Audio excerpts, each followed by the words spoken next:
Welcome to This Explainer. I'm absolutely thrilled you're here.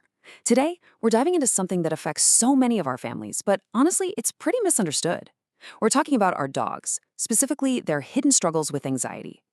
Our goal right now is to break down the science and behavior behind canine anxiety, moving straight from the source material into a totally practical, actionable playbook. By the end of this, you're going to be fully equipped to help your best friend feel a whole lot more comfortable and secure in their world. Let's get started. Is your dog secretly struggling with anxiety? It's kind of a heavy question, isn't it? As pet parents, there's literally nothing more frustrating or, let's be real, more heartbreaking than watching your furry best friend in distress and feeling completely helpless to fix it. You know the feeling. You might see them act out, or maybe they just totally withdraw, and all you want to do is tell them that everything's going to be okay. Well, if you have ever felt that way, you are definitely not alone, and you're in exactly the right place. Okay, let's dive into this roadmap. First, understanding canine anxiety. Second, spotting the signs. Third, routine and enrichment strategies. Fourth, desensitization and calming tools. And fifth, when to seek help. Section 1. Understanding canine anxiety. To really help our dogs, we've got to step back and try to understand their internal world with some deep empathy. They just process their environment so differently than we do. And the source material makes a really vital distinction right up front. Just like humans, dogs can experience ongoing anxiety that totally affects their quality of life. I mean, we all get nervous sometimes, right? Occasional nervousness in a dog, say visiting a brand new place, is perfectly normal. But when that nervousness turns into an ongoing, relentless anxiety, it drastically alters their well-being.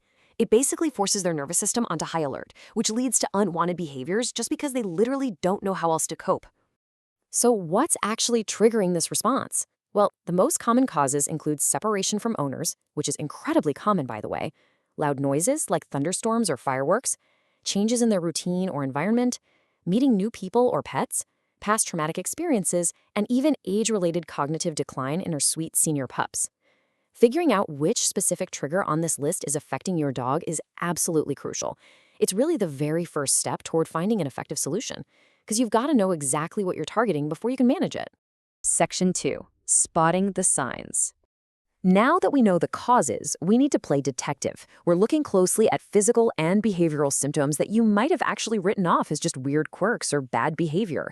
We're talking excessive barking or whining, pacing, trembling, destructive chewing, panting when they aren't even hot, drooling, hiding, loss of appetite, or sudden house accidents.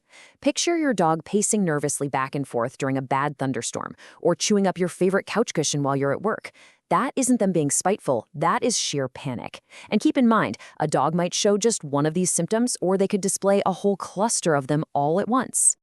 Now for the really good news. The source material gives us exactly 7 incredibly practical, actionable steps to manage all of this.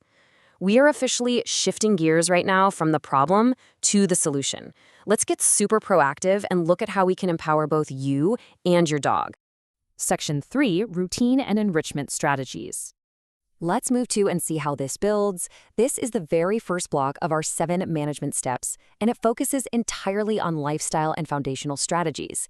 Before we buy any fancy gadgets, we absolutely have to get this foundation right. Step 1 is establishing a consistent routine. Dogs thrive on predictability.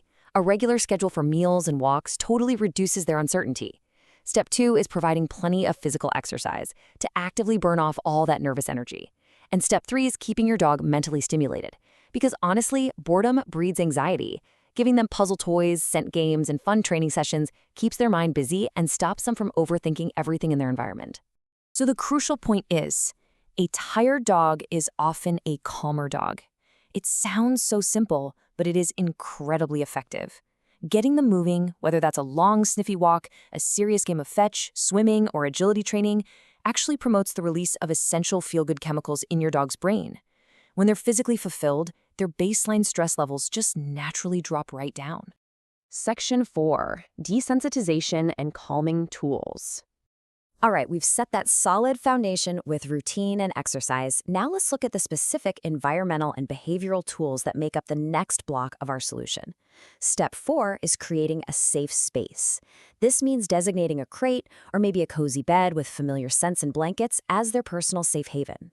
And this is vital. This space should never, ever be used as a punishment. Step 5 is using positive reinforcement when they encounter stress. And step 6 is considering calming aids. These 3 steps combine so beautifully. Your dog gets a retreat, they get rewarded for their bravery, and they have that extra environmental support. And this brilliantly illustrates a vital mindset shift for step 5. Think about the ineffective approach, punishing anxious behaviors or yelling at your dog for having a fear-based accident. That literally just increases their fear and makes the anxiety worse, because now they're learning to be afraid of you, too. Contrast that with the effective approach, rewarding calm behavior with treats and lots of praise to build up their confidence. By positively reinforcing them when they manage to stay calm, you're actually rewiring their emotional response to whatever is stressing them out. Moving on to step 6, there's a whole market of calming aids designed to give your dog that much-needed extra support during particularly overwhelming moments. You've got calming wraps or anxiety vests that apply this nice, gentle pressure, kind of like a hug. There are pheromone diffusers that mimic natural comforting scents, calming supplements, white noise machines, and even specific relaxing music designed just for dogs. Now, the source material notes that this is definitely a bit of trial and error. Not every product is a magic fix for every dog, but exploring these can absolutely provide that extra layer of comfort when they need it most.